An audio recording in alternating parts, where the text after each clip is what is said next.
ప్రార్థనలో ఉన్నప్పుడు 40 దినాల ఉపవాస ప్రార్థనలో ఉన్నప్పుడు ఆ 40 దినాలు యేసయ్య దుష్టుణ్ణి ఎదిరించే శక్తిని పొందుకున్నారు.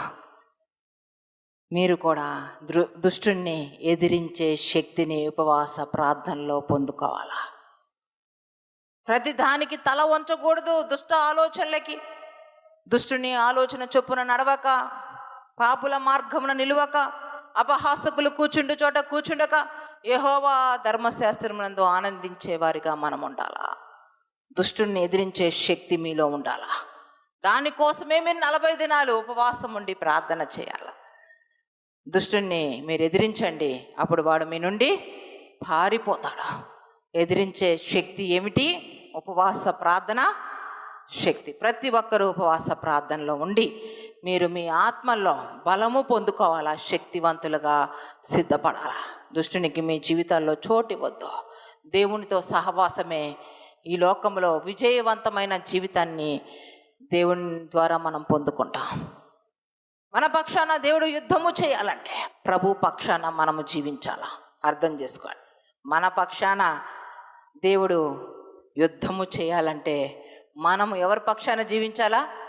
యేసయ్య పక్షాన జీవించాలా. కనుక ప్రతి ఒక్కరు ఉపవాస ప్రార్థనలో మీరు దుఃఖముఖులై ఉండబాకండి.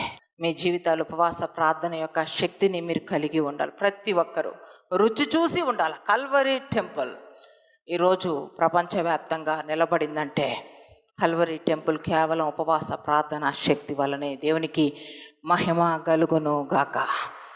కనుక మీ జీవితాల్లో కూడా అద్భుతాలు స్వతంత్రించుకోవాలన్నా, మీ జీవితాలు ఈ లోకంలో ధన్యకరంగా మారాలన్నా, అనేక మందికి దీవెనకరంగా ఆశీర్వాదకరంగా మారాలంటే నిర్లక్ష్యంగా ఉండొద్దు. ప్రభు పాదాల దగ్గర ఉండండి. నీకున్న సమస్యల్లో, వేదనలో, బాధల్లో, నీ కష్టంలో, నీ శ్రమ దినాన మనుషులు పారిపోతారేమో, కానీ నీవు దేవుని పాదాలను కన్నీటితో కడిగి ఉపవాస ప్రార్థన చేసిన ప్రపంచమంతా నీ ఎదురుగా నిలబడిన యేసయ్య మాత్రం నీ పక్షాన నిలబడతాడు. దేవునికి మహిమ కలుగును గాక. కనుక మనకి యేసయ్యతోనే అవసరం. యేసయ్యనే మనం చూద్దాం. యేసయ్య పాదాలే కన్నీటితో కడుగుదాం. కనుక ఉపవాస ప్రార్థన శక్తిని ఏ ఒక్కరూ నిర్లక్ష్యపరచకుండా చక్కగా మీరు ఉపవాసం ఉండండి. యేసయ్య నీ రాజ్యానికి చేరడం కోసం నన్ను నేను మలుచుకోకపోతే, నన్ను నేను శుద్ధీకరించుకోకపోతే, నన్ను నేను పవిత్రపరచుకొని 40 దినాల ఉపవాసము చేయకపోతే, ప్రార్థించకపోతే, నేను ఒకవేళ నిన్ను చూడలేనేమో యేసయ్య, పరలోకము చేరలేరేమో. ఇదే సమయం మనల్ని మనం శుద్ధీకరించుకోవాలా, పవిత్రపరచుకోవాలి. ప్రతి బలహీనతను చంపివేయాలా. ఏ డిస్ట్రాక్షన్స్కి చోటు లేదు. ఏ వ్యక్తులు మన ఎదుట విగ్రహము కాకూడదు. దేవుని కంటే ఎక్కువగా దేన్ని ప్రేమించకుండా ఉండాలా. ఆ విధంగా మనల్ని మనము ట్యూన్ చేసుకోవాలి. మొదటి ఆజ్ఞ, నీ పూర్ణ హృదయంతో, నీ పూర్ణ ఆత్మతో, నీ పూర్ణ మనసుతో నీ దేవుడైన యెహోవాను ప్రేమించవలెను. కనుక వేటికి మనము సాష్టాంగ పడకూడదు.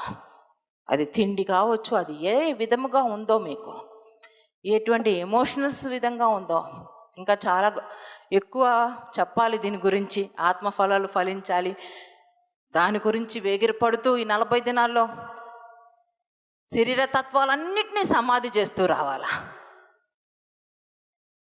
ఆత్మఫలాల్ని మన హృదయంలో అమర్చుకుంటూ రావాలా. శరీర తత్వాలను మనం చంపివేసుకుంటూ రావాలా. సమస్త మహిమ ఘనత ప్రభావములు యేసయ్యకి చెల్లునుగాక. ప్రార్థన చేద్దాం. ప్రతి ఒక్కరూ ఉపవాస ప్రార్థన చేయడానికి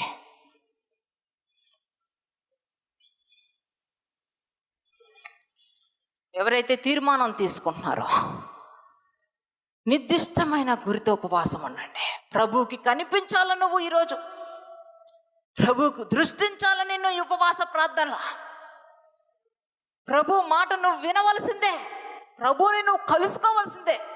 ఈ లోకంలో నీవు యేసయ్యను కలుసుకోకపోతే పరలోకంలో నీవు యేసయ్యని కలవడం కష్టమైపోతుంది.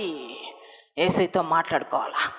ఉపవాసం నడుము కట్టుకుని ఉపవాసము చేయాలా, నడుము కట్టుకోవాలా.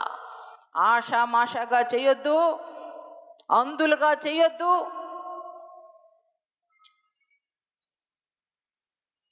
అపవిత్రాత్మకు చోటు ఇవ్వద్దు.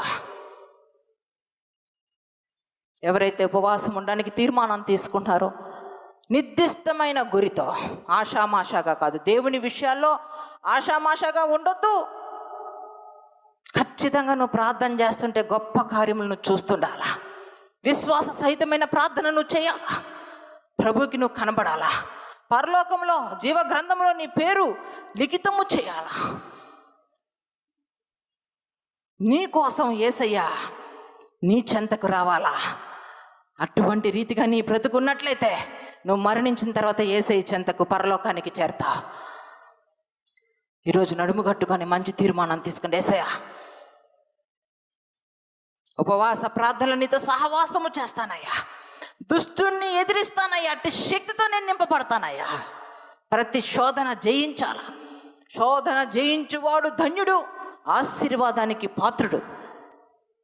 ఈ లోకంలో మనకు కలుగుతున్న అనేకమైన శోధనలు, మనుషుల ద్వారా వచ్చే శోధనలు, శరీరం ద్వారా వచ్చే శోధనలు, నేత్రాశ వల్ల వచ్చే శోధనలు, జీవపు డంబము, ఏదో గొప్పలమైపోవాలా, ఎవరో దృష్టించాలా, ఎవరో మనల్ని గుర్తించాలా. ఆ ఆలోచన ఉండడం జీవపు డంబము కిందకు వస్తుంది. జాగ్రత్త. ఎవరు గుర్తించాలి మనల్ని? యేసయ్య దృష్టిలో లేకపోతే ఎంతమంది దృష్టిస్తే మాత్రం ఏం లాభం మన బ్రతుకులో? Fill our home with grace, fill our lives with your light, make your blessings our possession, God, every